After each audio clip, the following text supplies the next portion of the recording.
Before we get started, I just want to acknowledge that we're meeting on the traditional lands of the traditional and unceded territories of the First Nations and Native American peoples. So I know where I am. I'm on the land of the Musqueam, Tsleil-Waututh, and Squamish nations. Many of you are on the land of other nations. So if you know the nation names and want to put them in the chat, please feel free to do so. And let's just remember our connection to our siblings in these nations and pray for the day in which we might be with them in right relationship. So we're so happy to have this. This is our third session of our Afterlife series with Harold, and I'll turn it over to him now. Thank you. Thank you so much, Kathy. You're better, I think. You had bronchitis last month. Yeah. I think... Oh dear. Yes, it became pneumonia. No, it's been a whole odyssey. But oh my goodness, you seem better now. Okay, friends, I'm going to start by not looking at the chart. I want to look at the first page and sort of talk through the first session here. We're looking at basically Chinese and Japanese views of the afterlife. And I wanted to introduce Asian religions generally so that there's a little bit of background and to connect with some things that you probably already know. You've heard words like Tai Chi, for example. You know, if you think of Asian religions, you might say there's 8 layers. I just want to mention these layers because we're going to be referring to some of them. The first layer would be the indigenous layer or the popular religion layer. Another layer is the Shangdi worship. We'll talk more about Shangdi. That means the supreme ancestor or Lord of Heaven. Shangdi worship. That's also the religion of the sage kings. We'll say more about that. That's followed by Taoism and Confucianism as the third and fourth layers. Then there's a layer called Moism. It's about universal love, and it has some parallels with Christianity. And then there's a layer of Buddhism. Buddhism got to China in about the year 50. So in other words, 2,000 years ago. And then there's a layer called Neo-Confucianism, which integrated Confucianism, Taoism, and Buddhism. And then the last layer might be called Communism and Nationalism. Now, to me, the very fascinating thing about Chinese culture and worldview is that all of these layers, people have tried to integrate. Throughout 4,000 years of Chinese history and maybe 5,000 years, they've tried to integrate all these layers. So unlike other cultures where one view replaces the older view, in China, they've tried to integrate all these things. I admire this, to tell you the truth. It's sort of like in your own life, if you have layers to your own life individually, and you can either say, well, those are chapters that have nothing to do with each other, or they're stages that need to be integrated. And I try to take the latter view, and it looks like Chinese culture has tried to do that. I don't say they've been 100% successful, but very successful in integrating. Okay, so let me describe each of these layers very quickly. So the indigenous layer or popular layer, which is still part of the Chinese worldview today, is about reverence for ancestors and ancestral spirits. Okay, about 4,000 years ago, there were these 3 sage kings, and that's a very special term. It's in capital letters, sage king, 3 in a row that felt like they had to follow the mandate of heaven. They worshipped Shangdi, the supreme ancestor. Shangdi wanted rulers to bring justice and prosperity to the people. So they were 3 very excellent sage kings. And what came next is 1,500 years later, Confucius and Lao Tzu, and a little bit later than that, Mozi, were all trying to reform, or you might say reapply the sage king religion, right? So it's important to understand that sage king religion. We'll look at that in more detail.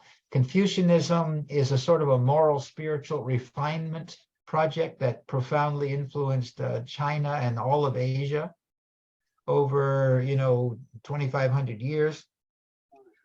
Taoism is a mystical tradition that is not seen as opposite to Confucianism. See, this is something the West has to realize. Confucianism and Taoism are seen to have a complementary relationship. So you've seen the yin-yang symbol that looks something like this. You could say Confucianism and Taoism have a yin-yang relationship. They're seen as part of a whole and to be integrated, like male and female, active, receptive. Okay, then Moism was this movement for universal love. He came along and said, instead of having special relationships to everyone, including your family and the way you relate to other tribes, we should universally love everyone. And an interesting thing to realize is Confucius, Lao Tzu, and Mo Tzu were all responding to the period of warring states. There were 7 warring states going on, and that went on for 500 years. Confucius, Lao Tzu, and Mo Tzu were trying to respond to that reality.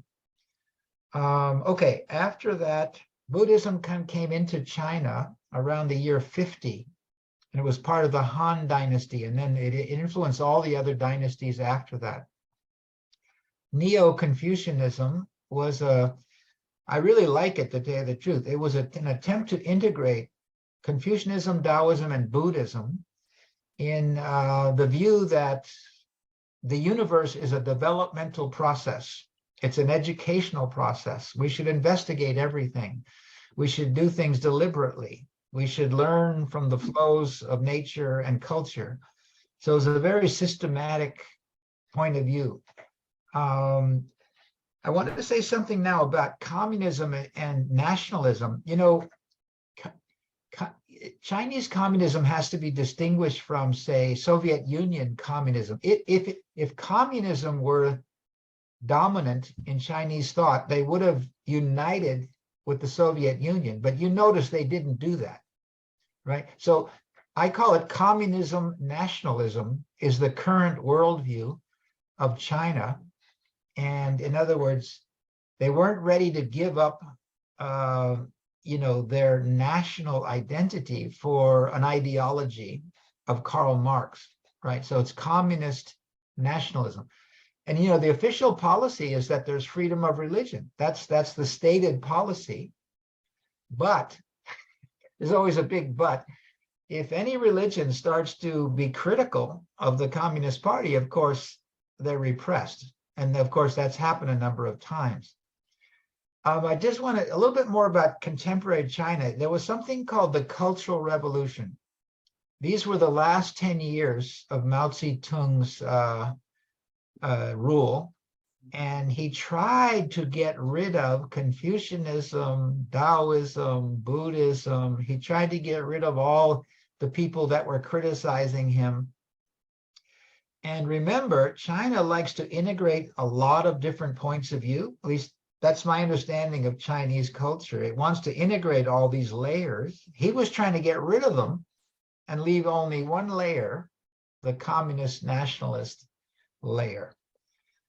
About 2 million people were killed during that time, the so-called Cultural Revolution. It's a very ironic name because it was an attempt to, in a sense, get rid of Chinese culture and replace it with Mao Zedong's version of communism and nationalism. Okay, that didn't work. Confucianism came back. Other things came back. And, now there's something called Confucius Institutes. Have you heard of these? This is China's attempt to introduce Chinese culture and language all over the world. Just like there's Goethe Institutes that introduce the best of German culture. And there's similar institutions in France and England. So this is the soft policy that China has to influence the world by naming these institutes after the most well-known Chinese person in all of world history, Confucius. They didn't call it the Mao Zedong Institute, or the Deng Xiaoping Institute, or the Xi Jinping Institute, right? They called it the Confucius Institute as a way of sort of saying, our culture is very deep and broad and goes way back. Okay, So there's some new attempt to integrate the layers of Chinese history and religion. Okay, so if you were to study religion in China right now, it would be quite a challenge because of all these layers that I've just mentioned. But we're mainly today looking at how they view ultimate reality and where the afterlife fits in. What are some of the views about the afterlife? Okay, I'll talk maybe another 15 or 20 minutes and then invite you to make comments, and then we'll look at a few more pages. So let me go right to the chart, the thing called the Four Realms chart or the Realms of Existence chart. And I like to start at the bottom. And this is my attempt to integrate all of the different religious worldviews we're looking at to say, how do they view reality? So if you remember last month, we did this for Hinduism, Buddhism, and Sikhism. And before that, what did we do? We did with indigenous worldviews, right? And use some near-death experience research and scientific terminology as well. Okay, four realms, starting at the bottom, the earthly realm. Some of the terms that apply to this realm, I meant to write these all in, and I didn't quite do it. I keep having to adapt my chart. But in that earthly realm, we should put a term like Tai Chi. Now, Tai Chi, it means spiritual exercises. It means, you could compare it to yoga, except Tai Chi is movements. So it's movements to align yourself with the way of nature.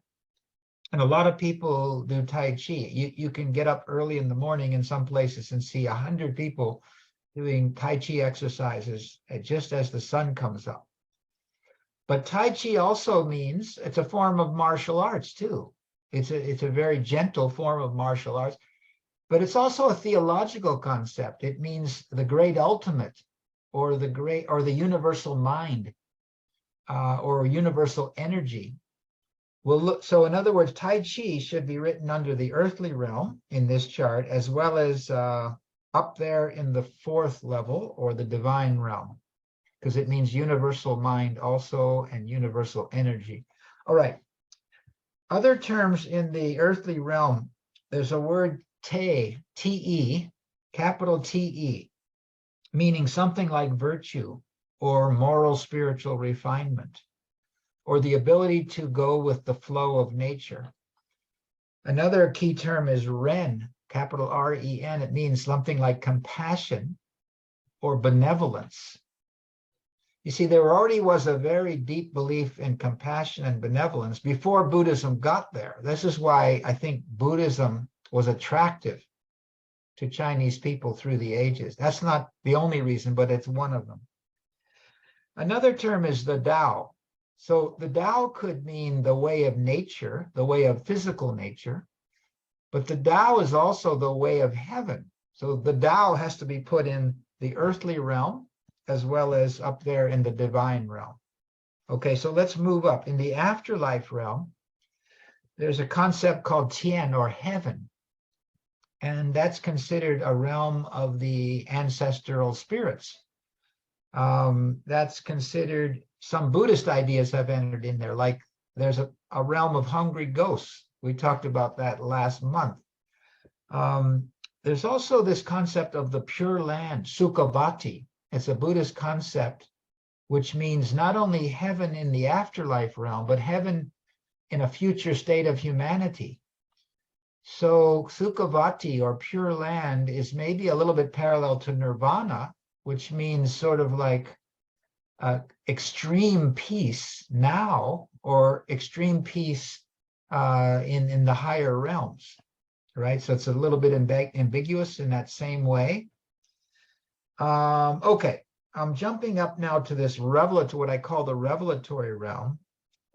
So terms like the Tao of heaven or yin yang apply, not just in the physical realm, the earthly realm, but up there in the revelatory realm. So yin and yang are seen as forces of activity and receptivity that balance the spiritual world as well as the natural world.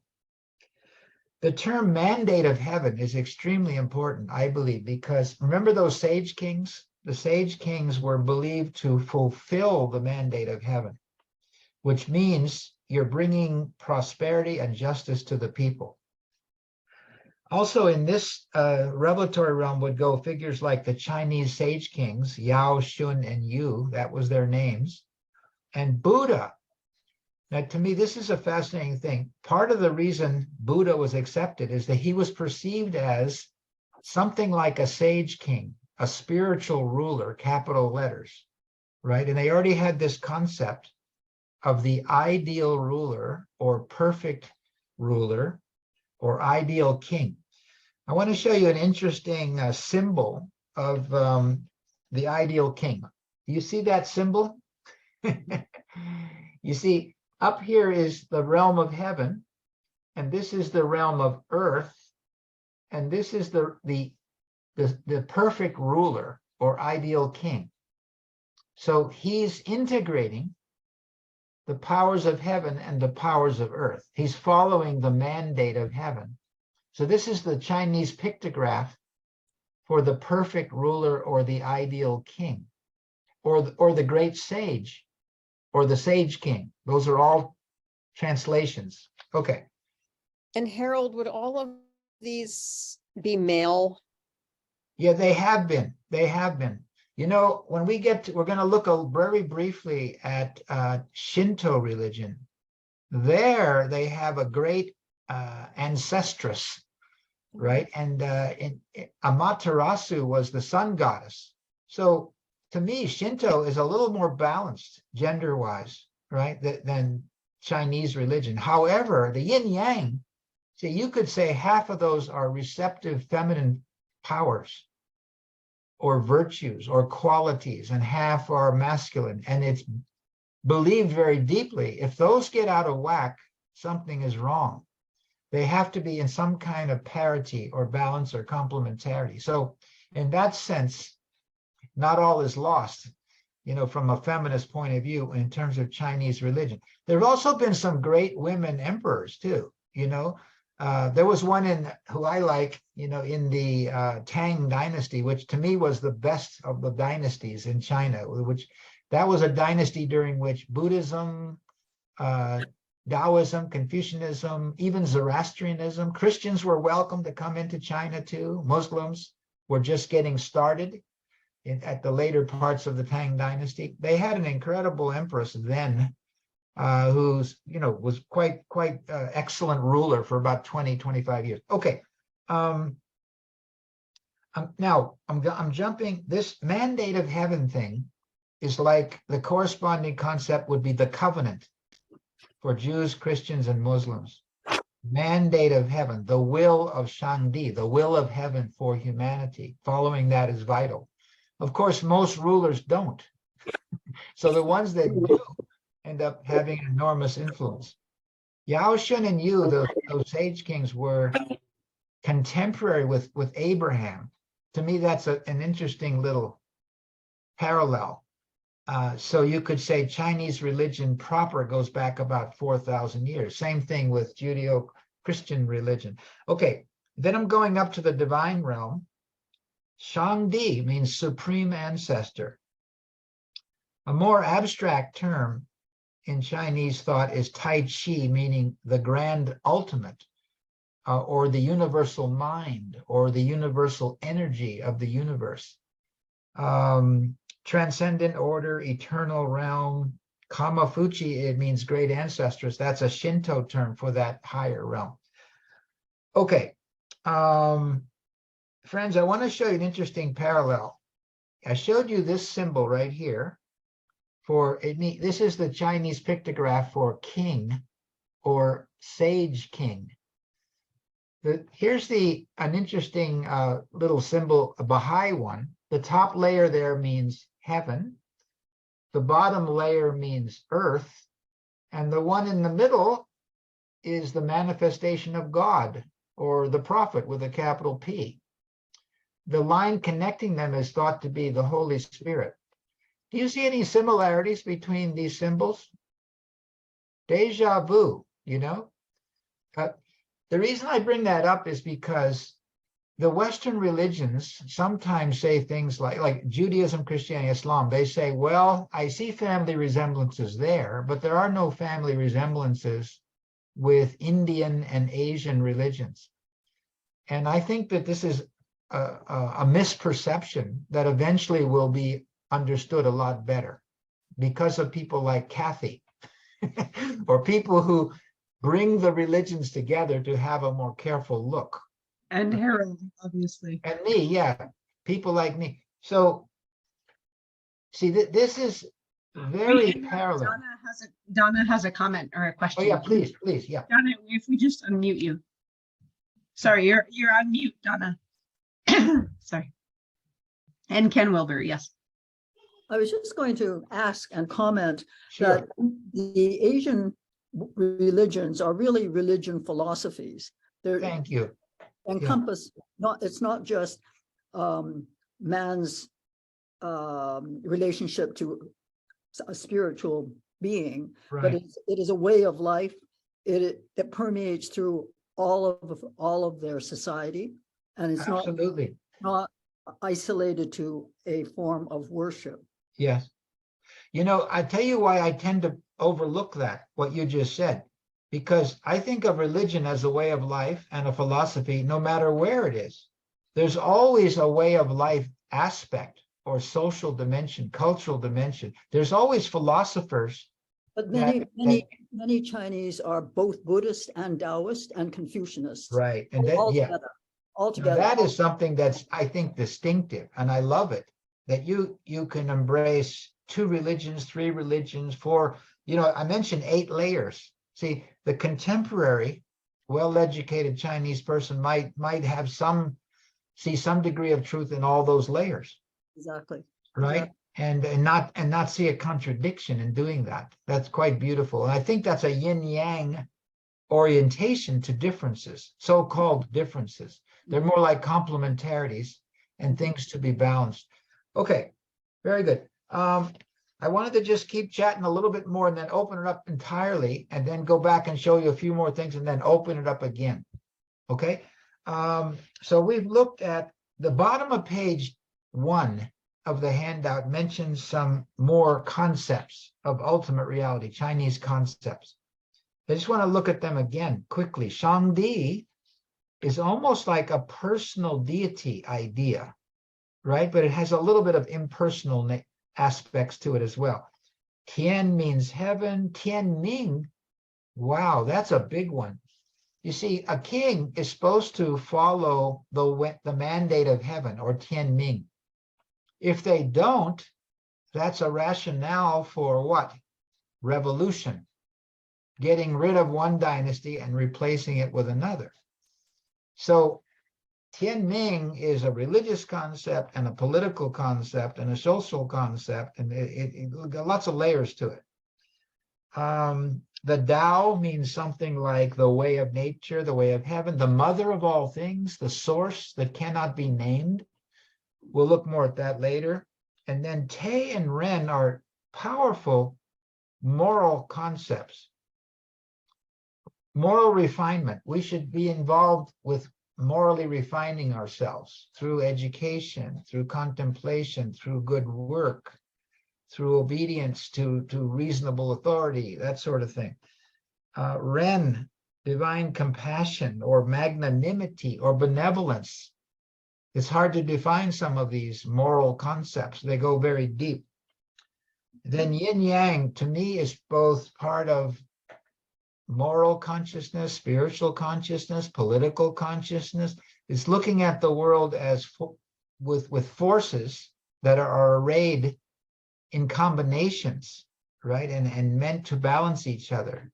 There's also a sense of movement in there, like Tai Chi. This is movement that's very balanced.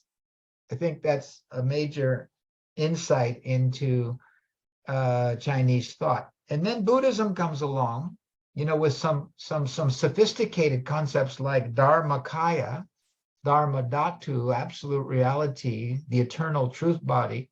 So Buddhism challenged Chinese thought and culture to think again about how it views reality, and so it gave intellectual sophistication, I believe, to Chinese thought. Neo-Confucianism about 800 years ago was an attempt to integrate all of them. To me, it's fascinating that 800 years ago, you had systematic thinkers like Thomas Aquinas in the West, for Christians, and Maimonides about the same time for Jews, Ibn Sina about the same time for Muslims. At the same time, China had this guy named Chu Ci, who was the Neo-Confucian. He had an incredibly big worldview. He was trying to integrate all of Chinese understanding into one big system. So he's the one that developed this Tai Chi concept, meaning the grand ultimate. The whole universe is a synchronized dance that we can learn about and improve ourselves with. And education is a big piece of that. Education means refinement in all fields. So yeah, Neo-Confucianism was an attempt to kind of put it all together, in terms of Chinese experience.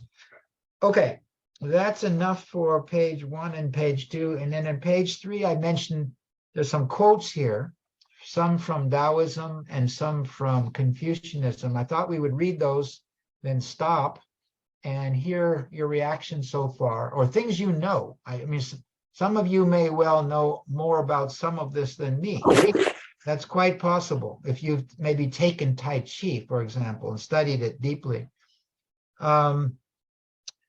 Kathy, can you read the first quote on page 2, which is the beginning of the Tao Te Ching?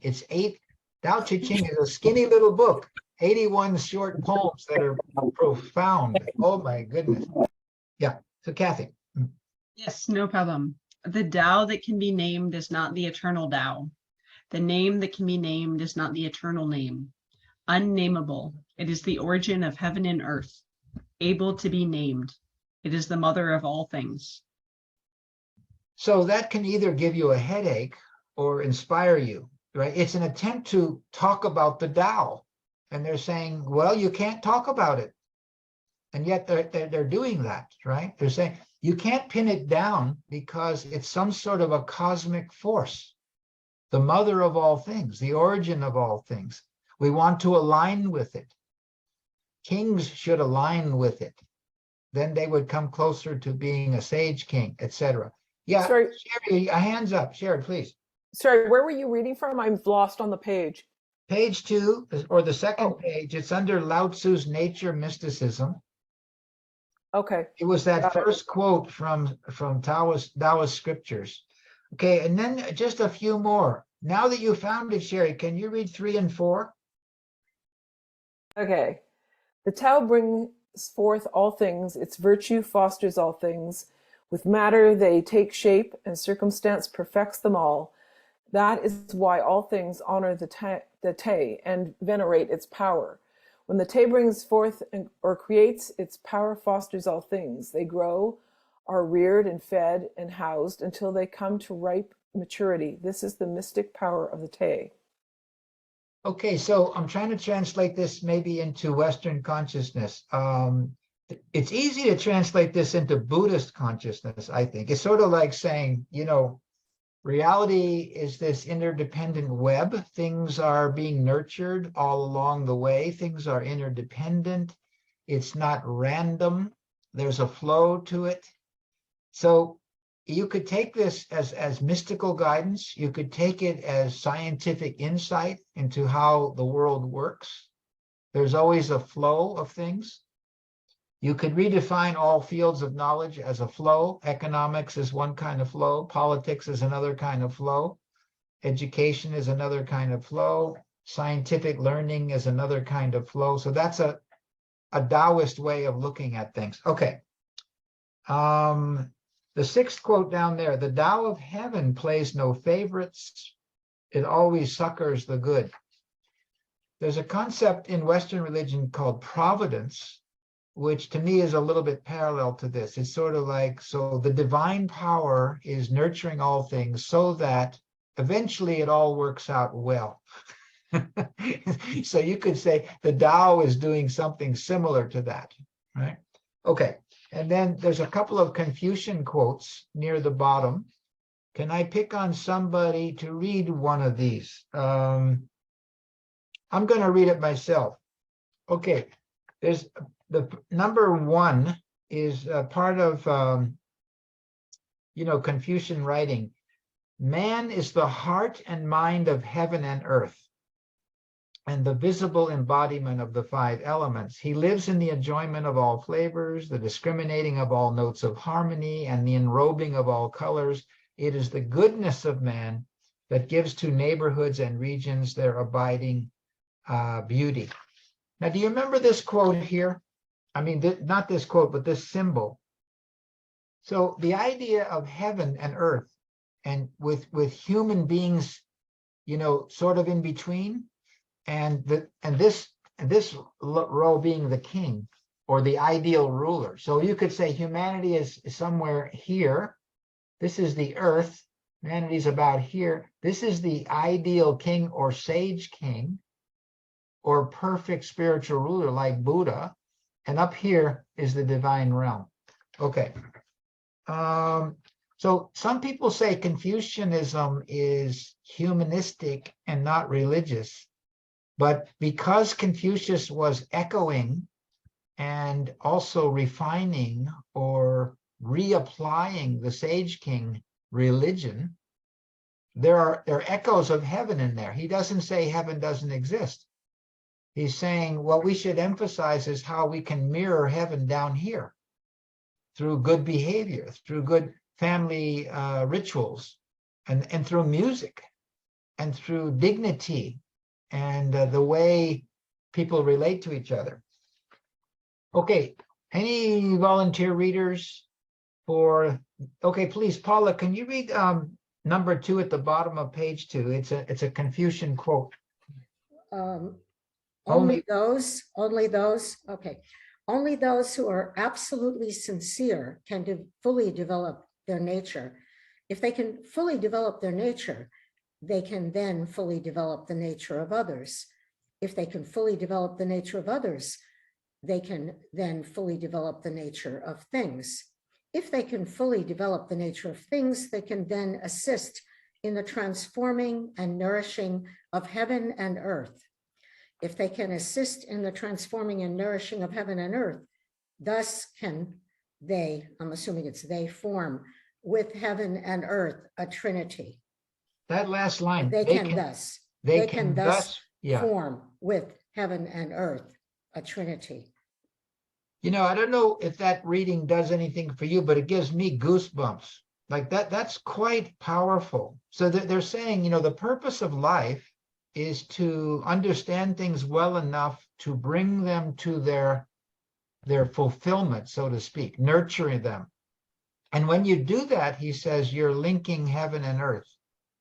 You're being like a trinity or 3 levels linking heaven and earth, right? You're following this figure here, the Sage King or the spiritual ruler. So Confucius was not trying to say, I'm the spiritual ruler. He was totally not saying that. He says, what I'm doing is bringing to mind ancient guidance that we had 1,500 years ago, and I'm applying it to today. And if you follow this, we'll build a peaceful and just civilization from the inside out. That's kind of what I think Confucius was saying. Taoism, he was saying this is the same idea, but mystical, right? So there is an order, there is a flow. We can discern that flow. We can get with it. The Tao Te Ching was written to kings too. He was trying to, teach kings to align with the way of nature and provide sustenance for the people without force, without violence. Okay. All right. That's probably good enough for an introduction. Let's go around. Any comments on all of this? I'm sure you have a bunch, and I'm going to find out what you know about Chinese thought. Who can I pick on first? How about Donna?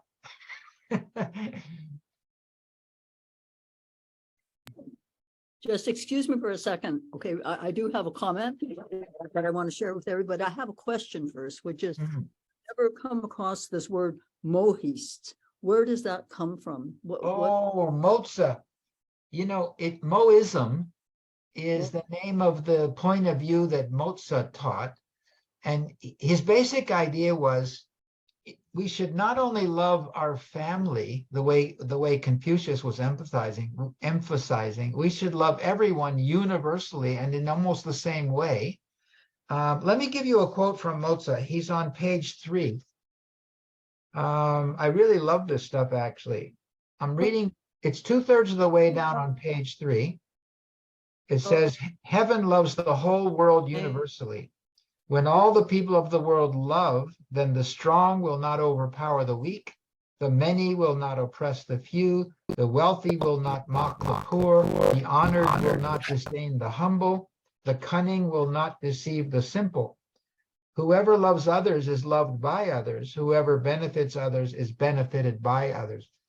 You know, Mozart is an incredibly profound thinker, and some of his ideas sound Christian or Buddhist or, you know, but he's saying the way he was a soldier. This is another amazing thing.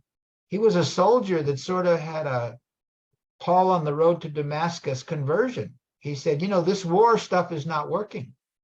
It is not working. It is not bringing justice or peace. It's not bringing prosperity. So he became a sage, a philosopher. And you know, Confucius had emphasized a certain way of loving or certain attitudes you have to, say, your father, to your mother, to your brother, to your sister, to a ruler. And he says, one size fits all. Love everyone equally. Cultivate love for your enemies. Cultivate love for another province. You know, cultivate love for different cultures. Cultivate universal love. So it's a whole system built on that. That's Moism, and it's an important layer of Chinese thought. For a while, Moism was more popular than Confucianism or Taoism for about 300 or 400 years. Then Confucianism caught up to it, and later on they integrated all these movements. You know, What okay. was the period? What was the period of Moism? What was Yeah, what were the okay. years? Here's the date of Mozart, around 420 BCE. So actually, he's 100 years after Confucius, 100 years. And about 100 years after Lao Tzu, too. But it was a powerful point of view that got integrated later, you know, with other points of view. It's a layer of Chinese thought. Okay. There's lots of layers. So I wanted to share with you. So this is Please. my copy of the Tao Te Ching, which I read every day. Okay. Lovely. I just opened it randomly, and here's what it says. First of all, advice to politicians or kings: if you want to be a great leader, you must learn to follow the Tao. Stop trying to control. Let go of fixed plans and concepts, and the world will govern itself. So that's one example. Here's another one for just a person. Those who know don't talk. Those who talk don't know. And there's wonderful, you can open any page and it says something. Here's one: act without doing, work without effort. Think of the small as large and the few as many. Confront the difficult while it's still easy. Accomplish the great tasks by a series of small acts. There's just so much practical wisdom in all of this. So that's one little thought. The other thought I had to share with you is when you were saying about how these strands of Chinese religion, layers, if you like, as they came over the centuries, didn't reject one, but tried to keep building on each other and embracing it all, made me think of Thomas Merton and how he brought Buddhism and Christianity. It's not either or. There's a way of looking and embracing both. And I think beautiful. part of what we're doing, or part of certainly my interest, Yeah. is to see where things complement each other, instead of saying, if you want to be a Buddhist, then you can't be a Taoist or whatever, right? And so That's a lovely example. Yeah. learning about all of these different religions or faith traditions is very helpful to us in the 21st century, because we are living much closer to each other on the planet, in the globe. We're not just in our little villages, here or there, right? Anyway, Lovely. that's what I Yeah. thought. Well, I want you to run for prime minister someday. Okay, Susan, I'm gonna pick on you. Any reactions you want to Hold share? on, Belinda. Belinda has her hand Oh, up. Belinda's hand is up. Thank you. Sorry. Okay, I was going to ask, how come we've never heard of Motsu before? You know what happened? In the Han Dynasty, where are you? Oh, there. You moved. In the Han Dynasty, they made Confucianism the state religion. Oh, And, they try to systematically wipe out all the critiques. I'm not saying they did it thoroughly, but so Moism was considered a critique of Confucianism in part, right? So that's partly why. But then when Buddhism came, they went back to reintegrating, right, and looking at things again. And then they saw similarities between Moism and Buddhism, emphasizing compassion, right? So it sort of came back again. But so anyway, they tried to, there was a little bit of jockeying for position in the Han Dynasty, which to me resembled the West a little bit, the Han Dynasty, the first 400 years. Okay. And who else can I pick on? Anyone else wants to? Please, Susan. Yeah, you're ready. Unmute, please.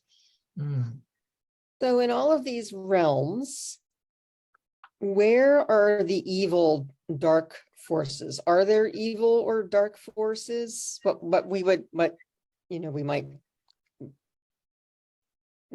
Yeah. I thought. So the realm of the spirits has dark forces, right? Yeah.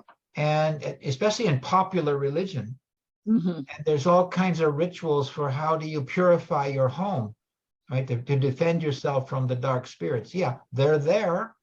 Well, Buddhism too, realm of hungry ghosts, right? And there's prison-like conditions in all the realms.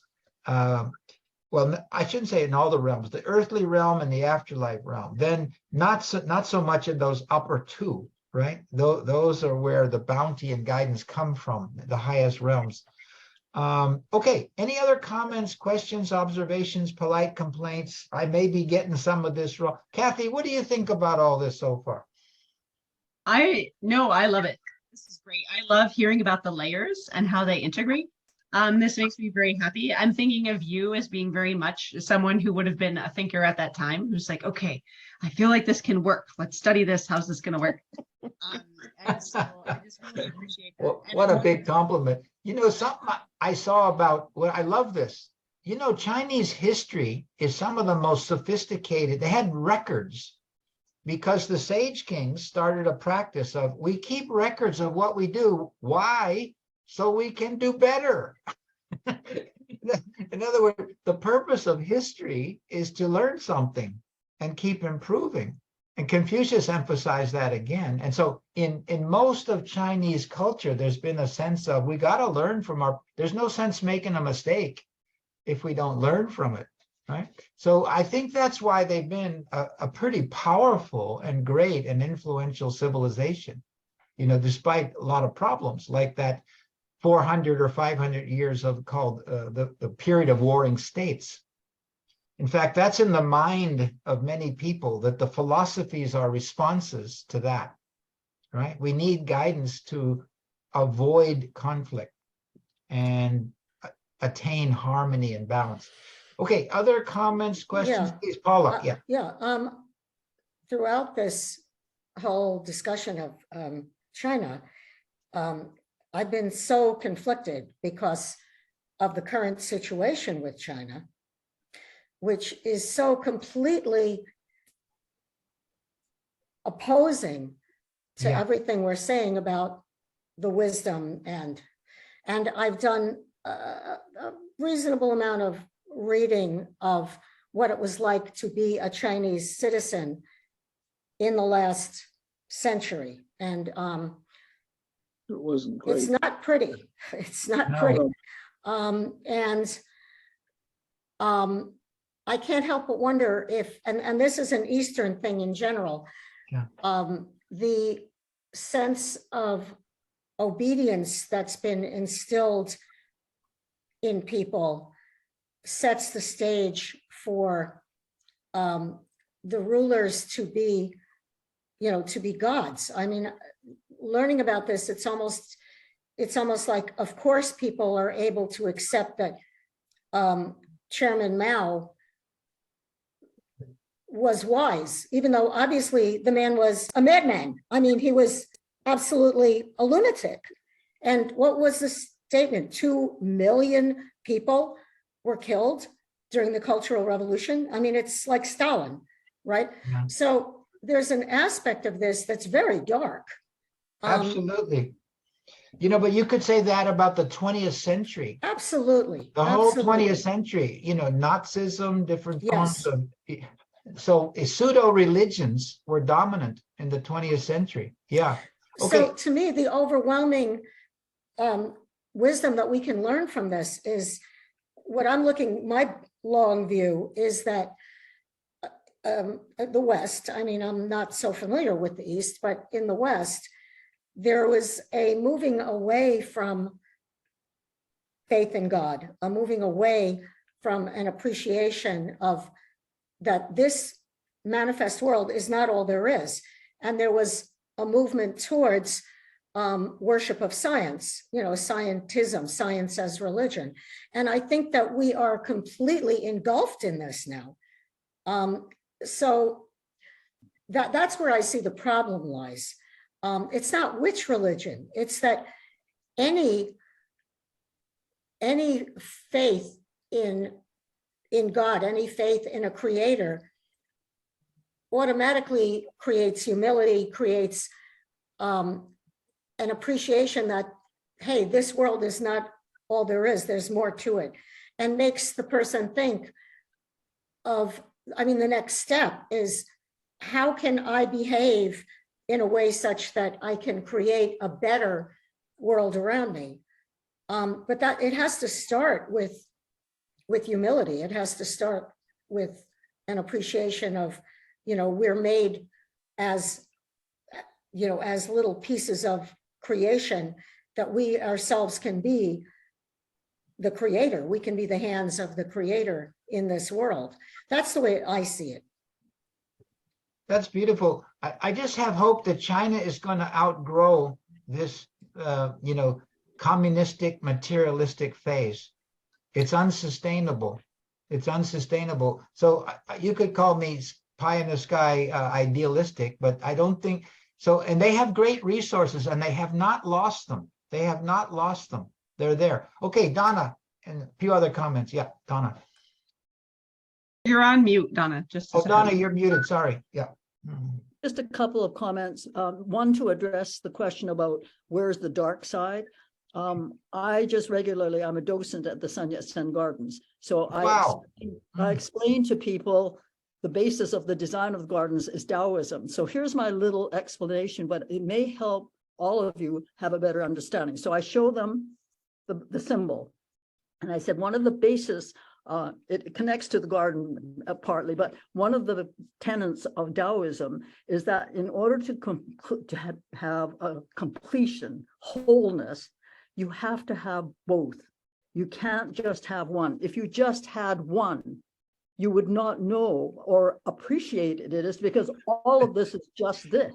You always have to have the opposite. So it's neither an either or, it's both and, to be whole, to be complete, to be perfect, if you like, all of those things. So that may help in terms of the addressing with the darkness. Yes, there is darkness. If there was no darkness, we'd all be kind of blissfully out there, whatever. So that's one of the, and it connects to the garden because one of the teachings of Taoism, if you like, is that in order to understand this and appreciate this, people need to be in nature as much as possible, because by observing nature, you see life and death, good and bad, in and out. All of that is there in nature, and that's the importance of the garden. So that's my little garden speech.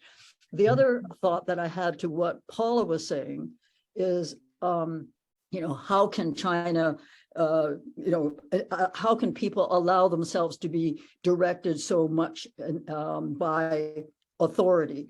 First of all, there's what Harold said at the beginning, that kind of almost genetically, and in the people's Chinese DNA, is this idea of respect for elders, respect for people. So there's that aspect. So it's not an individualistic society. It's not an individualistic culture. No. So that, and then my experience, for instance, when my husband and I were first in India, we're in our 20s, but two innocents abroad, and then traveling through India and part of China, is what struck me even then is the numbers of people that a society with that many people cannot expect to organize itself in the way we do in the West in democracies, because it's just managing that many people all the time, 24/7. I mean, life goes on 24/7 in Delhi, in Hong Kong, in places like that. It does, or understand in a slightly different way what good government is, what democracy is, and communism in China is more like Chinaism. We think communism, we think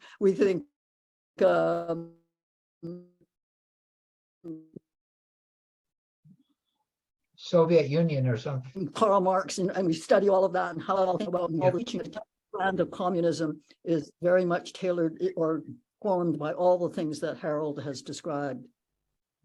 Other comments, people? Who's been thinking of something? That's okay. That's okay. Yeah. Other comments. I quickly have a comment. This is just an amusing comment.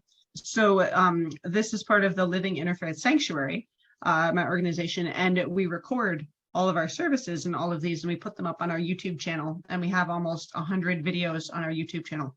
And by far, the two that have the most views were the two previous ones that had something to do with China. And the first one is we had a Uyghur speaker a couple years ago who spoke, who I know Sherry also knows. And then over the summer, I gave a talk about the Dalai Lama and how, what he did to resist the Chinese government. And we have suddenly I'll be watching our little numbers, and suddenly they'll tick up, and it'll be like 5 times more than anyone. So as I'm listening, I'm like, oh my goodness, I wonder how many views this is going to have, because whenever the subject of China comes up, it's suddenly so many people. So I just found that very interesting. So thank you. Fascinating. It's hard to remember that this is an afterlife course, right? I mean, China's such a big topic that you could almost be talking about, anything else. And but I'm trying to. So I'm not defending what China did in the 20th century. When we look at Islam, we're not going to be evaluating atrocities committing under the name of Islam, right? Or when we look at Christian views of the afterlife, we're not going to be looking at atrocities performed by Christians, right? So we're trying to avoid that, but I realize it's difficult with the topic of China because there's such an incredible power in the world today, influencing everything that's going on, right? Okay, can we quickly jump to other comments so far? I was just going to add a comment. Just sorry I wasn't there at the very beginning, but from a Christian perspective and from my view of world history kind of thing, from a purely Christian perspective, Christians believe that, for Latter-day Saints especially, and Dorothy can correct me on this, but But we believe that after Jesus was crucified and his apostles were killed, that the period actually of the world slumped into a spiritual darkness. What I've noticed from your comments is that a lot of people during that era, like in, 100 to 400 or 500 years after that period, there were people in different cultures, like these Eastern cultures, that were striving to bring enlightenment to different cultures. And it's like humanity desires that. We need that. We need someone to tell us something that will enlighten us or give us guidance of some sort. And it's interesting how these have all sprouted to fill the void, kind of thing. And it's good to know, as some of the books have been quoted, that there's people writing good things to inspire people. It's really interesting from that perspective.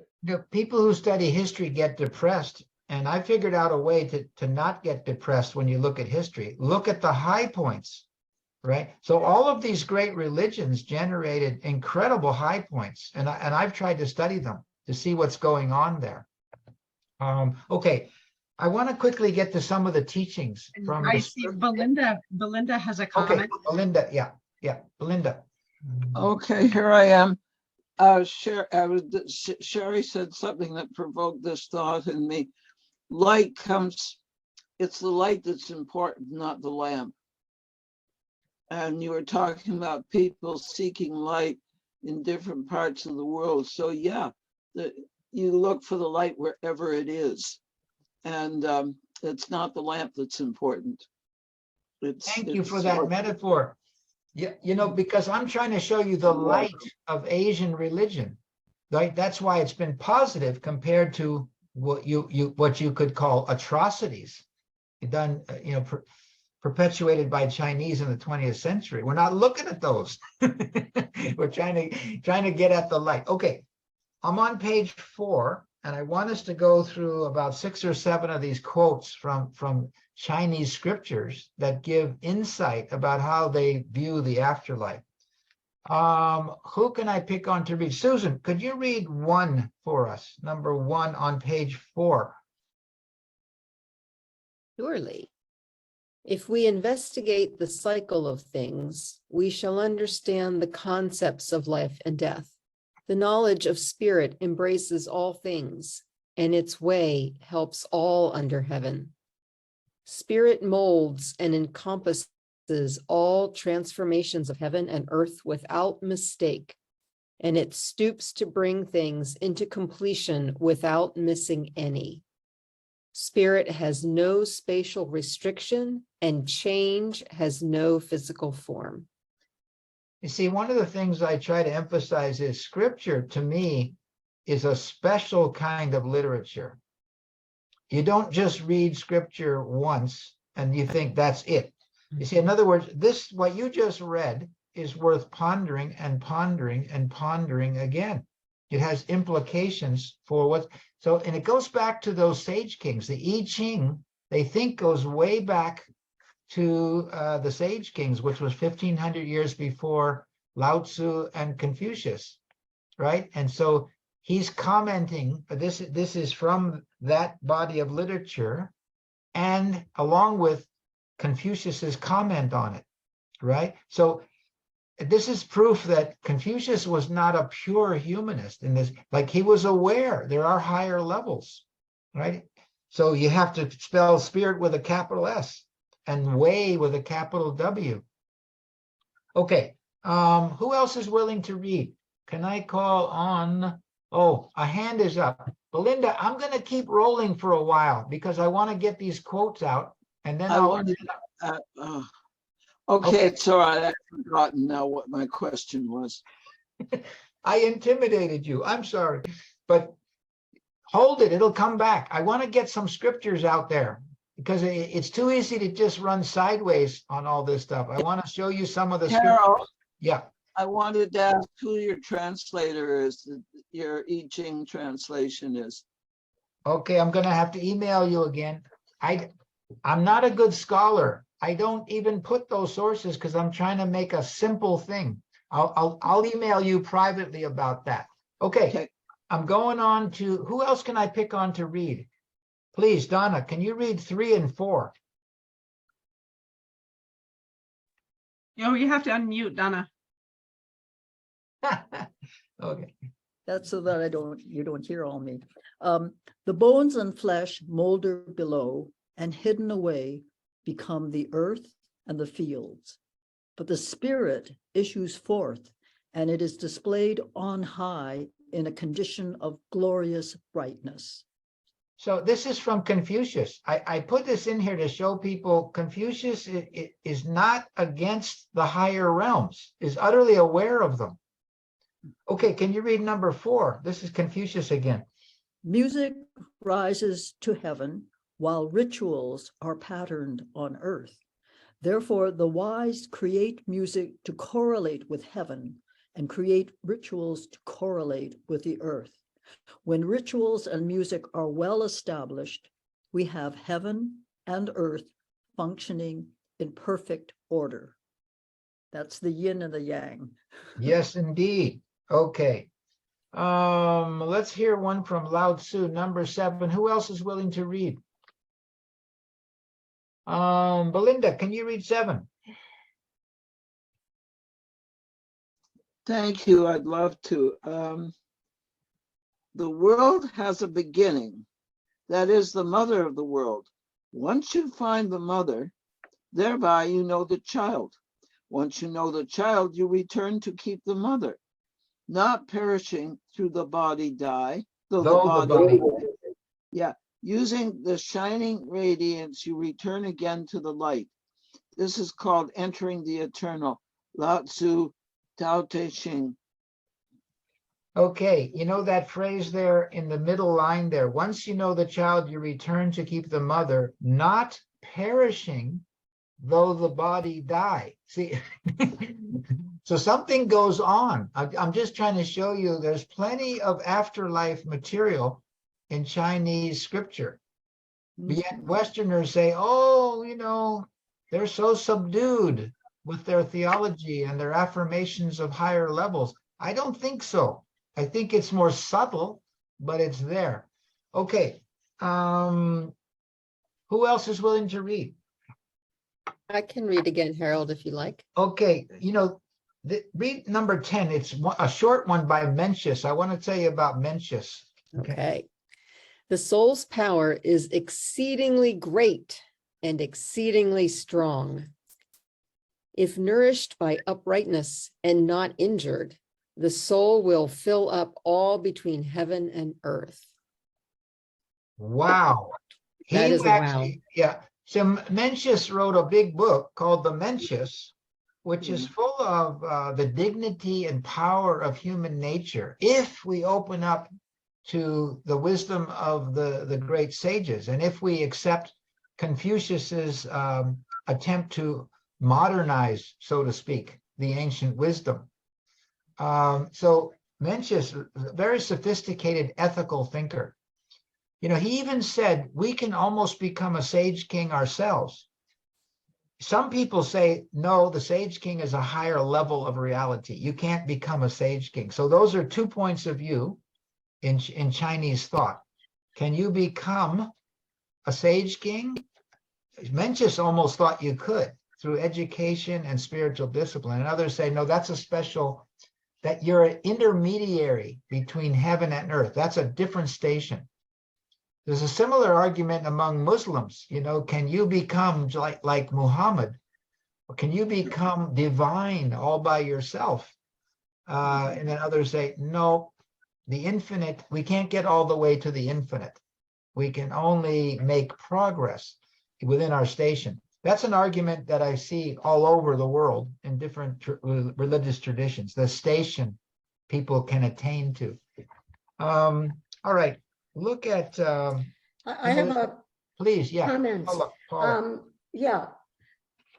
This was underneath the part of Confucius ethical culture, the part that I read actually. Yes. Number 2, only those who are absolutely sincere can fully develop their nature, and that it culminated in, if they can assist in the transforming and nourishing of heaven and earth, they can thus form with heaven and earth a trinity, which seems to imply that the individual or the person can, if they're sincere and if they go through that whole process, they can actually fill the role of a sage king. Maybe not for a greater society, but it kind of goes along with my own personal thinking that we have to do that within our own tiny little circles. We have to bring forth what is within us to create goodness and harmony within our own little sphere. So I like that. Within our own little sphere. You know, a really interesting guy to read is Chu Si. He was that systematic neo-Confucian who kind of said what you just said. He wanted everyone to see their situation as a perfect learning opportunity, right? You can make enormous difference in every little sphere that you happen to be in. He thought that was the Confucian project. He was sort of expanding Confucianism to relate to all parts of the world, all fields. And he was challenged a little bit by Buddhism. He saw Buddhism had a well-developed sense of the levels of reality. He was trying to incorporate some of those insights. Okay, there's one more reading. Anyone willing to read? Sue, can you read number 13? It's on the top of page 5. Please unmute.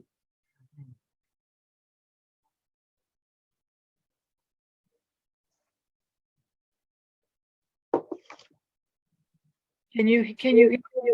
Yeah, we hear you. All righty. The top number 13. Yes. Birth is not a beginning. Death is not an end. There is existence without limitation.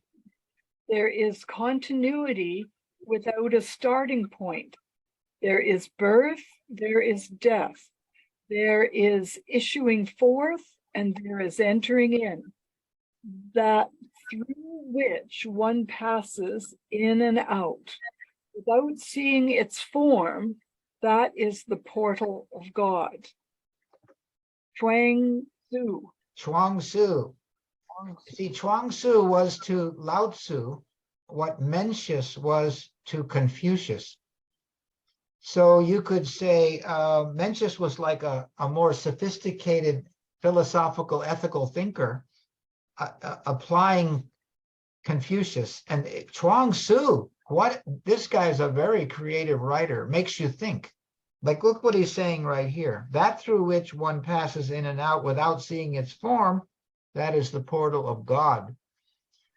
You know, so remember the word God or heaven or universal mind, we hardly know what terms to use, translating some of these ancient Chinese words, right? But that's somebody's best guess when it comes to what Chuang Tzu is saying. You know, you might have heard some of his stuff. He says he doesn't know whether he's a human being who dreamed he was a butterfly or a butterfly who dreamed he was a human being. He thought there might be some truth in both of those. And he would ponder things like that. So a lot of Taoism and I think Buddhism, with their concept of interdependence and dependent origination, that the whole universe is a process. It's arbitrary to say, here's the end of something. It's also the beginning of something else. So Taoism and Buddhism really see that quite clearly. The metaphysics of those two faith traditions are very attuned to that reality. Okay, you know, quickly, I want to show you, I just want to touch very quickly on Japanese. Look at page 6. We don't have a chance to introduce Japanese worldviews very much, but well, you've heard of Shinto. You've heard of Shinto religion. The trouble is, you know, Japan has 120 million people living on that island.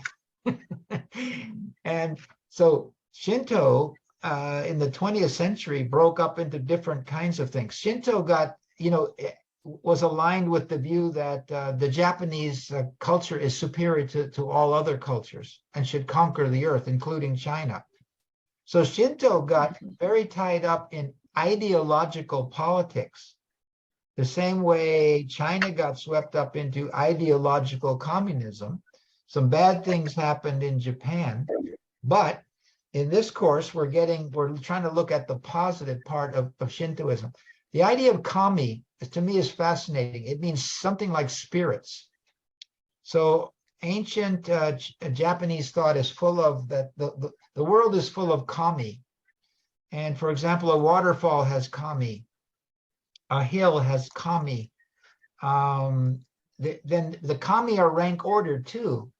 Like, there's a kami with a capital K. That's the highest one that coordinates all the other spirits. And in terms of the ethics of Shintoism, it's very much oriented toward balance, compassion, kindness, sensitivity. If you study, for example, Japanese haiku, that's sort of like Shinto awareness of nature, in word form. Very powerful stuff. Okay, so some of the quotes, I'm on page 6. Number 1, the spirits of my ancestors have looked down from heaven, watching over and helping us. The hosts of evil have now been subdued, and we are without enemy or misfortune.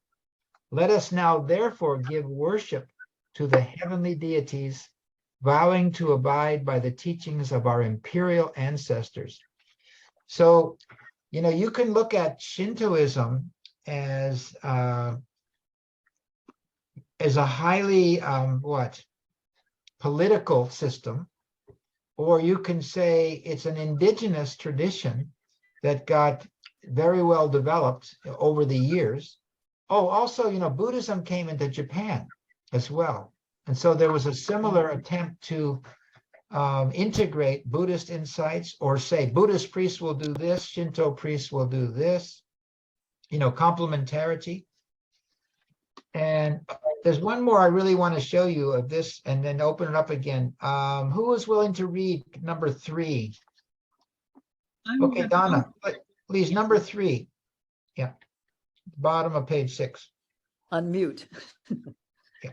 The physical body is not man, but merely man's cocoon. Just as the silkworm will break out of its cocoon and fly free, so too will man break out of his body cocoon and ascend to the spiritual body cocoon and ascend to the spiritual world when his time is come. Okay. So there is a spiritual world in ancient Japanese religion. And there is a spiritual realm, in both Confucian and Taoist thought. And there, as we remember from a month ago, Buddhism has a sense of higher levels as well. All of that, is washing over the eastern part of the world. If we were to, I just want to mention a tiny thing about Korea. Korea had a very sophisticated shamanism. So that's like indigenous, the indigenous layer that you find all over the world.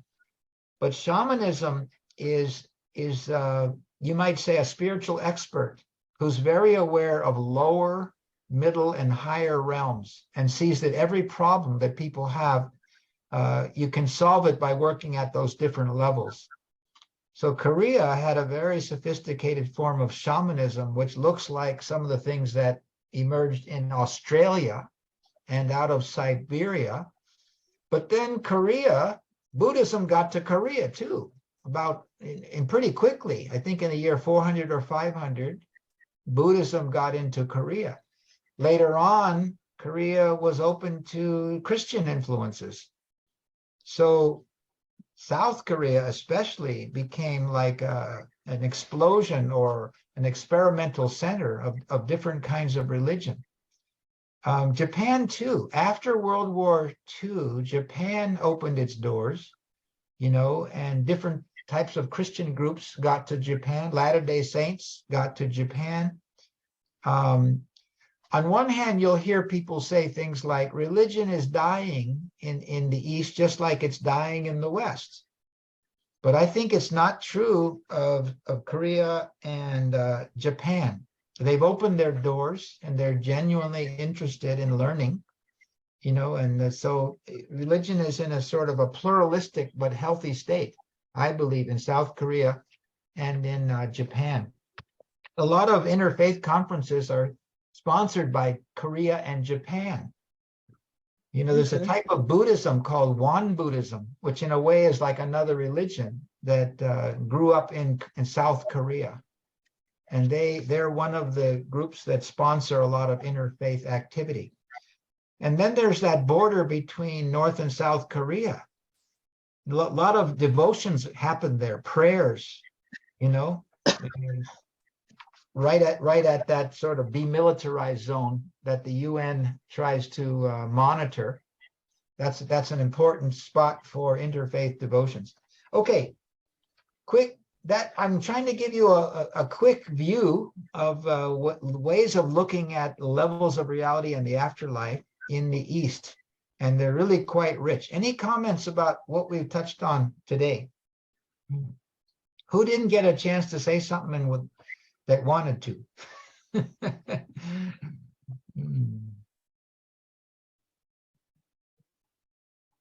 You know, I skipped over some stuff. Let me just mention something. Where did I skipped over it. You know, it's called, I can't find it now.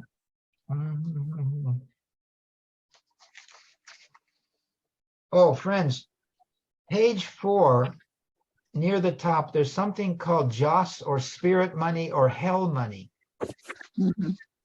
I don't know if you've heard of this, but so this is in the Chinese context, but there's parallels in Japanese context. Joss or spirit money. In Chinese folk religion, the practice of burning money as an offering for ancestors in the afterlife. It is conceptually parallel to the practice of providing food offerings for ancestors, which happens all around the world and in India too. These are deemed to be ways of serving and honoring ancestors while accruing merit before one's own entry into the afterlife. So you can actually buy Joss money and burn it up, right? And so, you know, it's supposed to be a sign how much you care about your ancestors. Remember, this is that older indigenous or popular layer, but you can find it mixed in with all these other things, you know, that we've been talking about. I have a question, Harold. Please. So in the Abrahamic faiths, Yes. predominantly, one's experience of the afterlife is very provisional on how they spent their human life. So if you're good, you get to go to heaven, and if you're not good, you get to go to hell. And those are two different experiences. So in Eastern thought, if your time is not well spent here in your human cocoon. Yeah. I mean, in Buddhism, I guess you repeat samsara and your soul is sort of, you know, trapped. Can you just say more about? Okay, you're asking a very good question. To me, it's more nuanced in the Eastern system, right? It's more nuanced. Yeah. So in other words, yeah, if you did well, it will go well, but there will be challenges up there as well, right? So in other words, it's sort of like,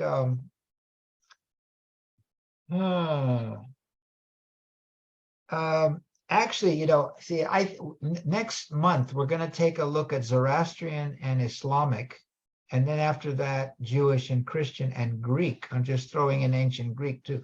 Okay. But see, I think in the popular mind, it's staccato. You either go to heaven or hell, right? But if you throw in things like purgatory with its sublevels, see, I think it's more nuanced even in the West. And yet in the popular concept, it's very digital almost. Either or. But in general, yes, you do well in the afterlife if you've done well here, but there will be challenges there as well. That's my basic take on the Eastern view. A little more nuanced. It's a little bit like the yin yang thing she was describing. So the yin yang balancing challenges have to go on in higher levels as well. Right. So it's not like you can just rest on your laurels. You did well in this life, so it's smooth sailing in the next realm. I don't think the feeling is that way. It's more like the challenges of balancing continue. But I also believe this is true in the West if you take a more careful look. So you might say there's a popular version of the afterlife in the West, and then there's the view that you get from taking a deeper look, at some of the writings. And I think we're trying to at least, do a slightly deeper look. But I hear what you're saying. It looks like, yeah, there's a big difference at first.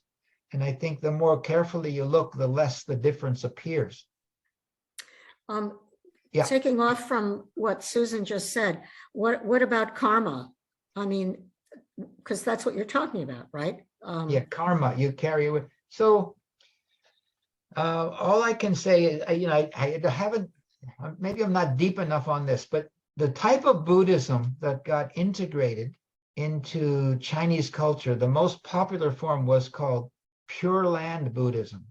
Pure Land. It was a type of Mahayana Buddhism, which was supposed to be considered Buddhism for those who can't be full-time monks. And the idea was, if you could visualize the Pure Land, according to these teachings, where, which was ruled by Amitabha Buddha, a celestial Buddha, visualize a land where all beings there are at peace, where nature is flowing, where there's bird songs. Visualize a completely tranquil, harmonious realm. If you can visualize that for 10 seconds, you get to go to that land when you pass from this realm. So that might sound like an easy form of Buddhism, but there's all these techniques of meditation and study so that you can sustain awareness of the Pure Land. Okay.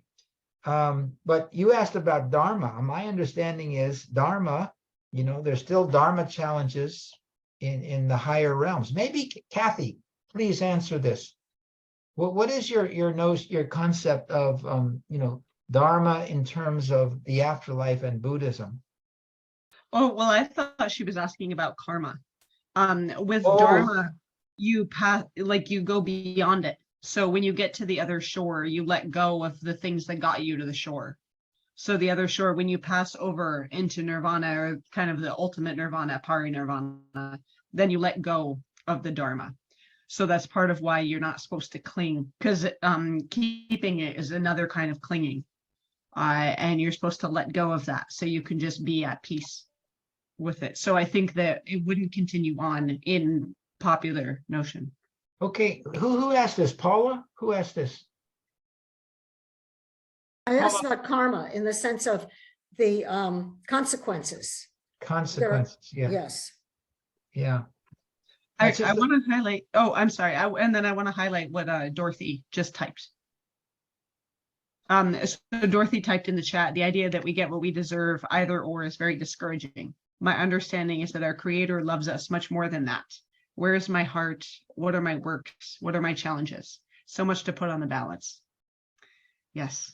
Well said, Dorothy. Thank you. Remember that reading we did about the Tao? Let me read it again. The Tao brings forth all things. Its virtue fosters all things. With matter, they take. Where is it? When the Tao brings forth or creates its power fosters, they grow, are reared and fed and housed until they come to ripe maturity. So that happens in the higher realms too.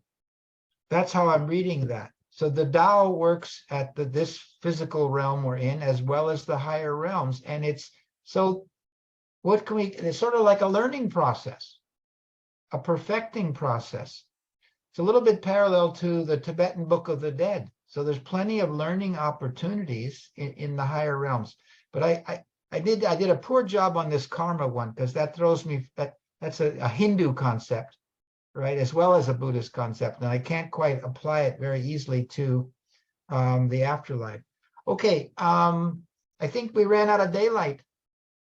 Friends, next month we'll look at Zoroastrianism, and you might say, why spend any time on that? It's just that the Zoroastrianism was unusually well developed in terms of its beliefs about the afterlife. Heaven, hell, purgatory. Oh my goodness, there's a lot of details. In fact, I have a theory that, if you read Dante's Inferno and the Paradiso, there's 3 of them. And a lot of those details, I think, reflect Zoroastrian insight. It doesn't matter that I don't think he stole them from Zoroastrianism. I think Zoroastrianism is one of these major world religions. And that light was in the world, so to speak. And the Persian Empire was very great and very important for a long time. So you'll find some family resemblances with Zoroastrian teachings. And then we'll look at Islam as well next month. Okay. So friends, thank you so much for hanging in there. Complex material, but very interesting. Oh, this was fantastic. Thank you so much, Harold. Harold's Thank you, Harold. the only person I've ever met who could teach all these things. Isn't he just so amazing? Incredible. But Thank I you, have Harold. black holes in there, like I think Paula found, All right, thank you. Oh my Thank goodness. you. Oh, Bye, thank you all all. so much. Bye. Thanks, What a everybody. great bunch of folks these are here. Absolutely, I agree. Yep, that's fabulous. Go. Very Oh, good. so great. Thanks. Thanks so much. It's wonderful. Thank you so much. Take care, everyone. Have a good night. Stay Bye. well, Kathy. Oh, good. Thank you. Thanks so much, Belinda. I love your insights. It's amazing. Sound You're so better. well read. It's great.